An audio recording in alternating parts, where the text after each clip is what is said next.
الحمد للہ وکفا وسلام علی عباده الذین اصطفى اما بعد فاعوذ باللہ من الشیطان الرجیم بسم اللہ الرحمن الرحیم ولا تقربوا مال الیتیم الا بالتی ہی احسن حتی یبلغ اشدہ واوفوا بالعہد ان العہد کان مسئولا صدق اللہ العظیم۔ یہ سورہ بنی اسرائیل کی چوتھے رکوع کی ایک آیت ہے۔ کل کے درس میں اس سے پہلے والی کچھ آیات پر گفتگو ہوئی تھی، جس میں اللہ تعالیٰ نے کچھ بڑے بڑے گناہوں سے بچنے کا حکم فرمایا تھا۔ یہ جو آیت آج آپ کے سامنے تلاوت کی گئی، اس میں اور اس کے بعد والی کچھ آیات میں بھی کچھ بڑے گناہوں سے بچنے کی تلقین فرمائی گئی ہے اور کچھ اچھے کاموں کو کرنے کا حکم فرمایا گیا ہے۔ پہلی بات، پہلی برائی جس سے اس آیت کے اندر روکا گیا ہے، فرمایا وَلَا تَقْرَبُوا مَالَ الْيَتِيمِ إِلَّا بِالَّتِي هِيَ أَحْسَنُ۔ یتیم کے مال کے قریب بھی نہ جاؤ، الا باللتی ہی احسن، مگر ایسے طریقے سے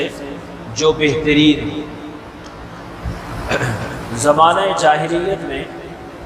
عربوں کے ہاں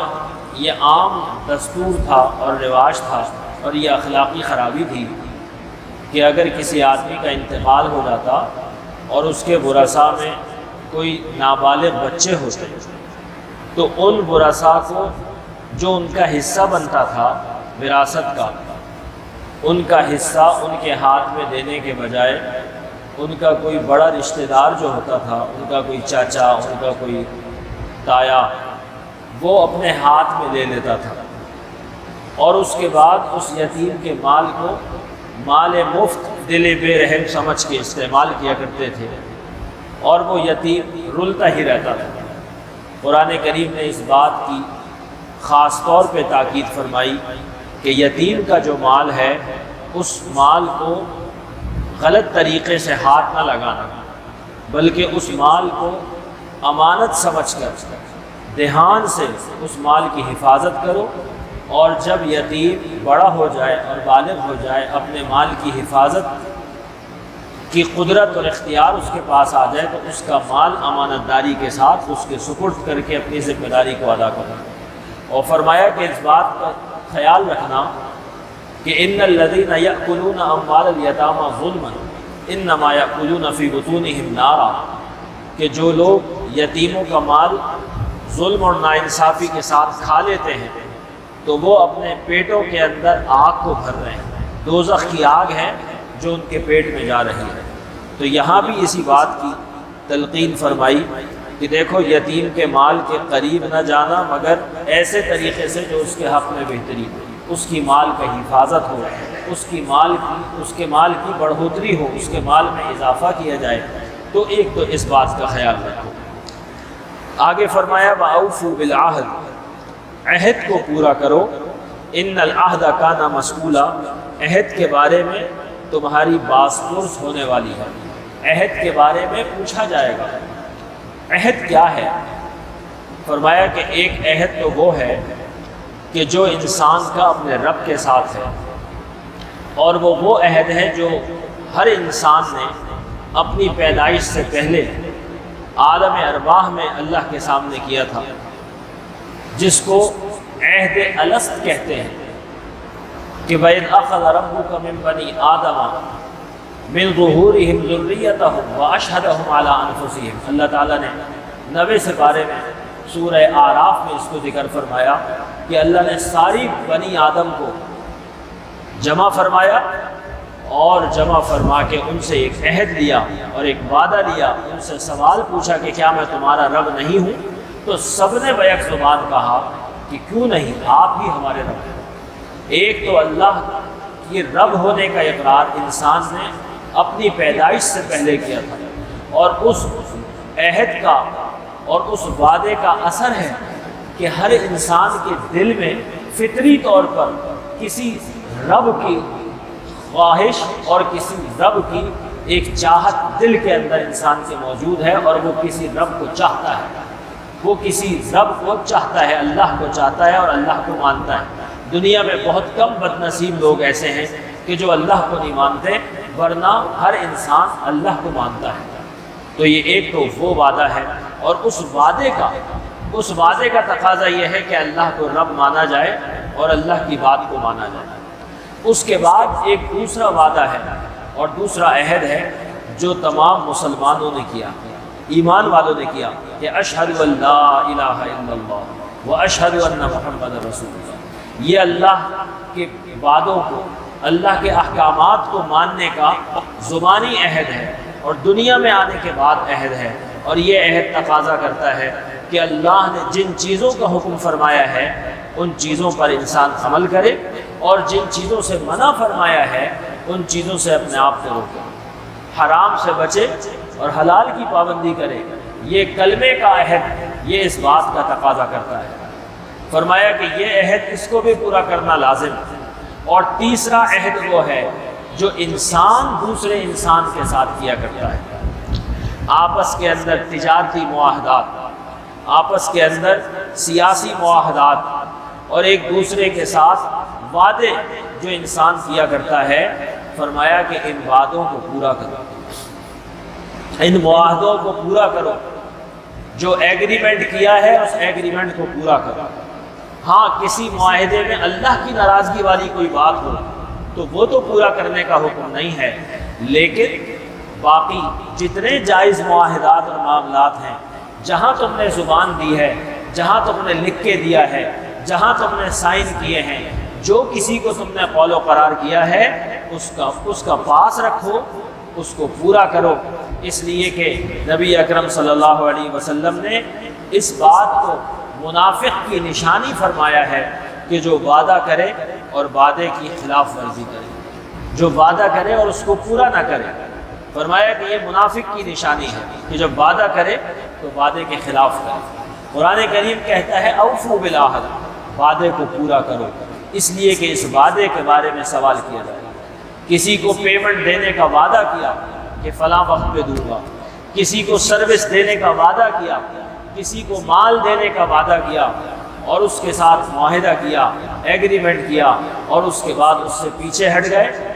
جس کوالٹی کا وعدہ کیا تھا، جس کا معاہدہ کیا تھا اس سے پیچھے ہٹ گئے، اپنی زبان سے پیچھے ہٹ گئے، قول و قرار سے پیچھے ہٹ گئے، تو یہ بہت غلط بات ہے، اور یہ منافق کی نشانی ہے کہ جس آدمی کے اندر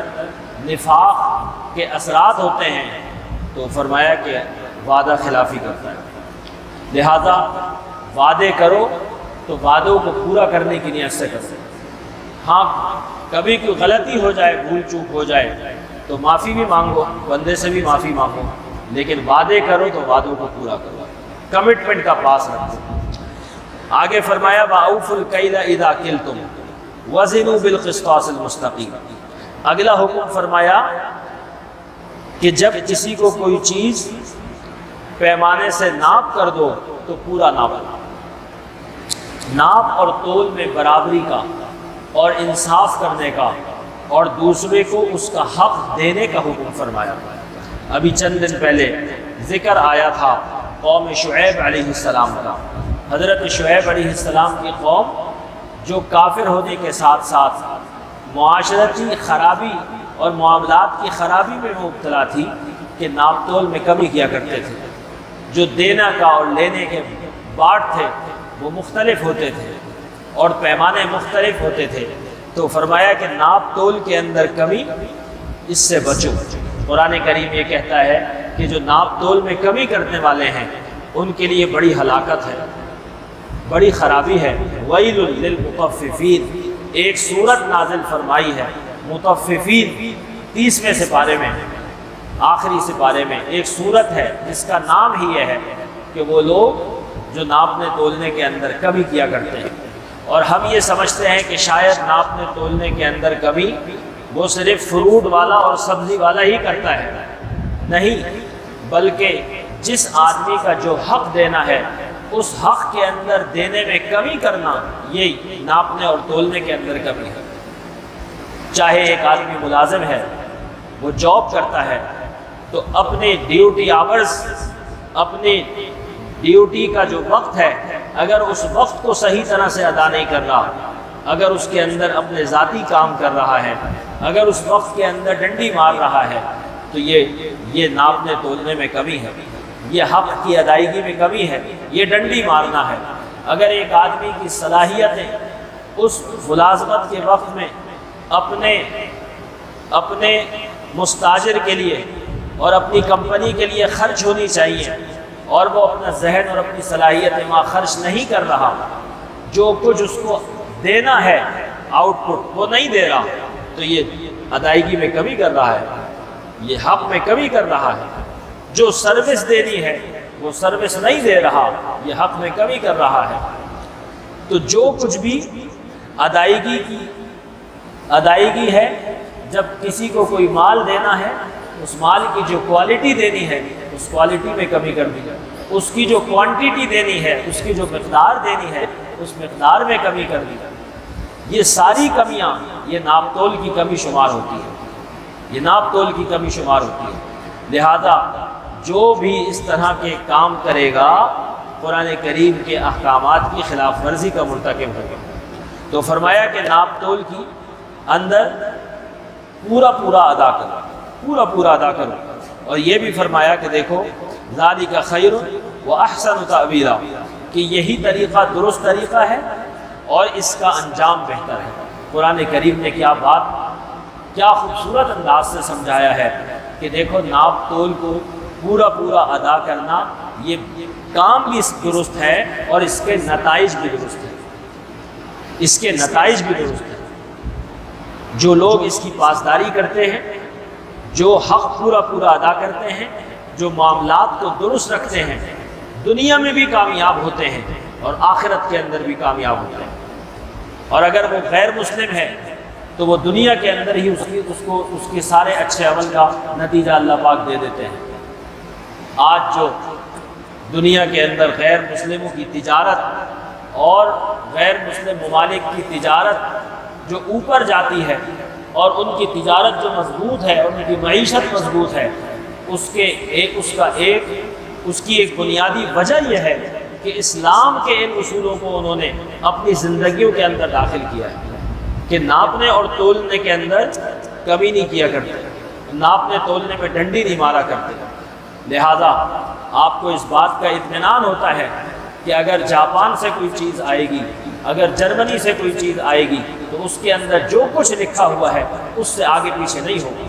یہ کہاں کا اصول ہے؟ یہ اسلام کا اصول ہے کہ جو کچھ کہہ رہے ہو، جو لکھ رہے ہو، جو بتا رہے ہو، جو معیار ہے وہ معیار پورا ہونا چاہیے۔ دھوکے سے، جھوٹ سے کمانے کا یقین نہیں ہونا چاہیے، بلکہ سچائی سے، اور جو اس سچائی کو اپنائے گا اس کا انجام بہتر ہوگا، اس کی ساکھ بہتر ہوگی، لوگ اس کے برانڈ کو چاہیں گے، لوگ اس کے نام کے پیچھے جائیں گے، لوگ اس کا مال خریدیں گے، اس کی دکان پہ رش ہوگا، اس کی دکان پہ گاہک ٹوٹے گا۔ کیوں؟ کہ لوگوں کو پتہ ہوگا کہ جو بات کہتا ہے وہ صحیح کہتا ہے اور کھری کہتا ہے، جو معیار کہتا ہے وہ دیتا ہے۔ تو یہ اثرات ہیں۔ نبی اکرم صلی اللہ علیہ وسلم نے فرمایا کہ سب سے پاکیزہ کمائی ان تاجروں کی ہے، یہ تمام تاجروں کے لیے اصول بتایا ہے اس حدیث میں، صفات بتائی ہیں، چاہے وہ کپڑے کا تاجر ہو، چاہے وہ کسی اور چیز کا تاجر ہو۔ فرمایا کہ سب سے پاکیزہ کمائی ان تاجروں کی ہے کہ جو جب بات کرتے ہیں تو جھوٹ نہیں بولتے، اور جب وعدہ کرتے ہیں تو وعدہ خلافی نہیں کرتے، اور جب ان کے پاس امانت رکھوائی جائے تو اس میں خیانت نہیں کرتے، اور جب کسی سے کوئی مال خریدتے ہیں تو بلا وجہ اس کی برائیاں نہیں نکالتے، اور جب مال بیچتے ہیں تو اس کی بلا غلط تعریف نہیں کرتے، اپنے مال کی غلط تعریف نہیں کرتے، خریدتے وقت بلا وجہ کی برائی نہیں نکالتے، اور جب انہوں نے کسی کو کچھ دینا ہو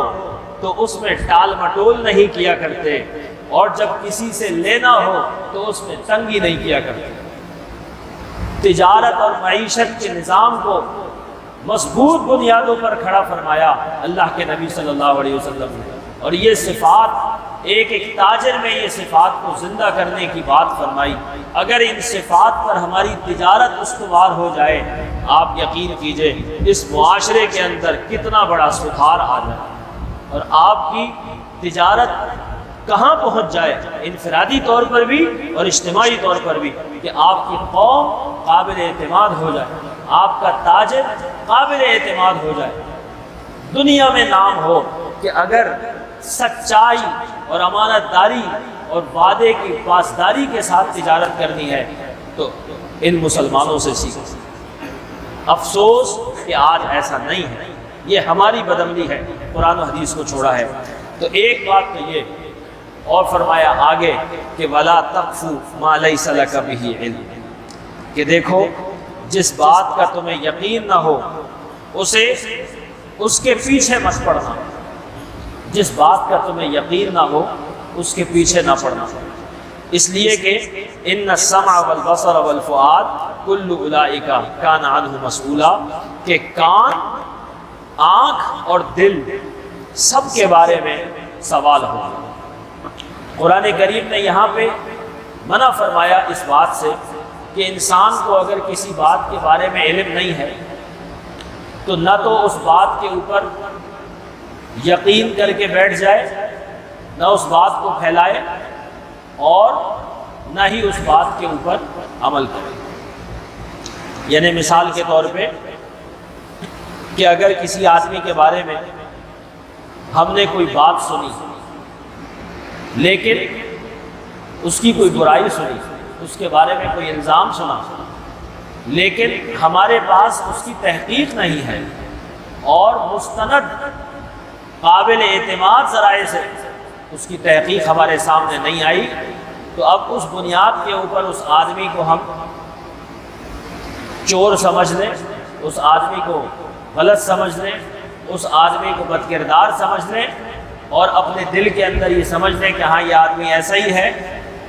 اور اس کے پیچھے پڑ جائیں، اس کی دشمنی شروع کر دیں۔ نہیں، جب تک تمہارے پاس تحقیق نہ ہو، جب تک تمہارے پاس اس بات کی مستند معلومات نہ ہو، جب تک اس بات کے اوپر اس کے پیچھے پڑنا، اس کے اوپر چلنا، یہ تمہارے لیے نقصان کا باعث ہے۔ اس لیے کہ انسان اپنے عمل کا ذمہ دار ہے۔ ادھر ادھر سے آج کے زمانے میں کتنا عام ہے کہ ایک ادھر سے میسج آتا ہے واٹس ایپ کے اوپر، ادھر سے سوشل میڈیا کے اوپر ایک کسی نے کوئی بات بنا کے ڈال دی، کسی نے کوئی ویڈیو ڈال دی، کسی نے کوئی پکچر ڈال دی، اور اس کے بارے میں ہمیں کچھ نہیں پتا۔ کبھی کسی کی عزت اچھالی جاتی ہے، کبھی کسی کا اسکینڈل بنایا جاتا ہے، کبھی کسی جگہ کے بارے میں کوئی خبر ہوتی ہے، کبھی حلال اور حرام کے اس میں غلط فتوے لگائے جاتے ہیں، اور کبھی جو ہے وہ اس کے اندر اور مختلف چیزیں، کبھی کوئی جھوٹی حدیث گھڑ کے ڈال دی جاتی ہے، اور ہم بلا تحقیق اس چیز کو آگے بھیجتے ہیں، بلا تحقیق آگے بھیجتے ہیں۔ جی فلانا واقعہ ہو گیا، فلانی جگہ اتنے لوگ مر گئے، فلانی جگہ یہ بات ہو گئی، فلانے آدمی نے یہ کرپشن کر لی، فلانا آدمی تو یہ چور ہے، فلانا، ایک عام بات ہے بلا تحقیق باتوں کو آگے بھیجنا، بلا تحقیق باتیں کرنا، بلا تحقیق، اور وہ چیزیں آگے چلتی رہتی ہیں۔ فرمایا کہ یاد رکھو یہ جو تم کام کر رہے ہو، ان چیزوں کے بارے میں سوال ہوگا، چاہے وہ آنکھ استعمال ہو، چاہے وہ کان استعمال ہو، چاہے وہ دل استعمال ہو۔ ایک آدمی کے بارے میں تحقیق سے ثابت نہیں ہوا، آپ اس کو چور کہہ رہے ہیں، آپ اس کو کرپٹ کہہ رہے ہیں، آپ اس کو ڈاکو کہہ رہے ہیں، آپ اس کے اوپر الزامات لگا رہے ہیں، اور ایک آدمی اسی طرح کسی کی تصویریں بنا کے ڈال دی، غلط اور جعلی تصویریں، کوئی خبریں ادھر ادھر کی، یا ایھا الذین آمنوا ان جاءکم فاسق بنبأ فتبینوا، اگر تمہارے پاس کوئی ناقابل اعتبار کوئی فاسق آدمی کوئی خبر لے کے آئے اس کی چھان بین کرو، اس کی تحقیق کرو، ایسے ہی بلا تحقیق کے آگے نہ پھیلا دو۔ منع ہے اسلام میں، جہاں سے آیا ہے اس سے پوچھو کہ آپ کے پاس اس کی تحقیق کیا ہے، آپ کے پاس اس کا ثبوت کیا ہے۔ ثبوت دینے کا ذمہ دار ہے وہ آدمی جو یہ بات کہہ رہے ہیں۔ تو ہر طرح کی باتیں ہوتی ہیں، ہر طبقے کے بارے میں باتیں پھیلتی ہیں، فلاں نے یہ کہہ دیا، کسی کے بارے میں گستاخی کی باتیں آتی ہیں، کبھی کسی کو قادیانی قرار دینے کی باتیں آتی ہیں، کبھی کسی کو اور غدار قرار دینے کی باتیں آتی ہیں، پتہ نہیں کیا کیا چلتا رہتا ہے، اور وہ بلا تحقیق آگے روانہ ہوتا ہے، بلا تحقیق روانہ ہوتا ہے، اور اس میں جو آدمی استعمال ہوتا ہے، جس آدمی کے اچھا اب آپ نے تو پھیلا دیا، اور اس کے بعد 4 دن کے بعد اس کی تردید آ گئی کہ جی یہ بات جھوٹی ہے۔ اب جس کو گیا ہے اور جس نے آگے اس پہ باتیں بنائی ہیں، اور جس نے اس کے اوپر کمنٹس کیے ہیں، ان سب کا کیا ہوگا؟ وہ سب کس کے کھاتے میں جائیں گے؟ وہ تو اسی کے کھاتے میں جائیں گے جس آدمی نے اس کو پھیلایا۔ لہذا ان چیزوں سے اپنے آپ کو بچاؤ، کیونکہ یہ جو اللہ نے نعمتیں عطا فرمائی ہیں، وَلَا تُسْأَلُنَّ يَوْمَئِذٍ عَنِ النَّعِيمِ، یہ جو اللہ نے نعمتیں آنکھ، کان، دل، یہ جو دیے ہیں تم کو، ان نعمتوں سے قیامت کے دن سوال کیا جائے گا۔ اور اللہ فرماتے ہیں کہ آخرت کے دن الْيَوْمَ نَخْتِمُ عَلَىٰ أَفْوَاهِهِمْ، ہم تمہارے منہ کے اوپر مہر لگا دیں گے، اور انسان کے ہاتھ اور انسان کے پاؤں، انسان کا بدن اس وقت اللہ کے سامنے گواہی دے گا کہ اس بدن کو کس چیز کے اندر استعمال کیا گیا تھا۔ لہذا کبھی بھی بلا تحقیق باتوں سے، بلا تحقیق پوسٹوں سے، بلا تحقیق چیزوں کو شیئر کرنے سے اپنے آپ کو بچائیں، اپنے آپ کو بچائیں، چاہے وہ دینی پوسٹوں کے نام سے ہوں، چاہے وہ آپ کی ملی اور وطنی ہمدردی حاصل کرنے کے لیے ہو، چاہے آپ کی سیاسی وابستگی کی پوسٹ ہو، اپنے آپ کو بچائیں، غلط کسی پر الزام نہ لگائیں، بلا تحقیق الزام نہ لگائیں، بلا تحقیق عام بات ہے، ہر آدمی یہ بات کہہ رہا ہوتا ہے، جی تو ایک ہی جملے کے اندر سب کو لپیٹ دیتے ہیں، جی سارے چور ہیں۔ کیسی بات ہے؟ اگر چور ہے تو ثابت کرو، جب تک ثابت نہ ہو۔ روزانہ کی خبریں اخبار میں آتی ہیں ہر دوسرے تیسرے دن کہ جی ایک آدمی 20 سال سے جیل میں پڑا ہوا تھا، 15 سال سے جیل میں پڑا ہوا تھا، اور عدالت سے فیصلہ ہوا کہ الزام غلط تھا، یہ آدمی بے گناہ ہے۔ جب وہ گھر گیا تو پتہ چلا اس کا باپ مر گیا دنیا سے، ماں چلی گئی، اس کا گھر کا نظام تہس نہس ہو گیا، اس کی زندگی، اس کی جوانی ختم ہو گئی۔ کیوں؟ کسی نے جھوٹا الزام لگایا اور الزام کے بعد جیل میں ڈال دیا، جرم ثابت نہیں ہوا۔ نظام ایسا ہے کہ بلا کسی جرم ثابت ہوئے اس کو جیل میں ڈال دو، اور اس کے بعد وہ جیل میں سڑتا رہے، اس کی جوانی ختم ہو جائے۔ نہیں، اسلام منع کرتا ہے جب تک جرم کسی پہ ثابت نہ ہو جائے، جب تک آپ کے پاس ثبوت نہ ہو، اس طرح کسی کی زندگی سے کھیلنے کی اجازت نہیں دی جا سکتی۔ چلو کسی کوئی الزام ہے، 2-4 دن کے لیے آپ نے اس کو پکڑا، اندر کیا، تھوڑا تحقیق کی، بات ختم ہو گئی۔ یہ کیا کہ سالوں گزر گئے، اس کی زندگی ختم ہو گئی؟ ہرگز یہ اسلام کے مطابق نہیں ہے۔ تو یہ ہمارے اندر یہ خرابیاں، یہ معاشرتی برائیاں جو آتی ہیں، اسلام سے اور قرآن کریم کے نظام سے دوری کا نتیجہ ہے۔ اللہ تعالی ہم سب کو صحیح معنوں میں عمل کی توفیق عطا فرمائے، اور ان باتوں کے اوپر چلنے کی توفیق اور ہمت عطا فرمائے۔ وآخر دعوانا الحمدللہ رب العالمین۔ اللہم لک الحمد کما انت اہلہ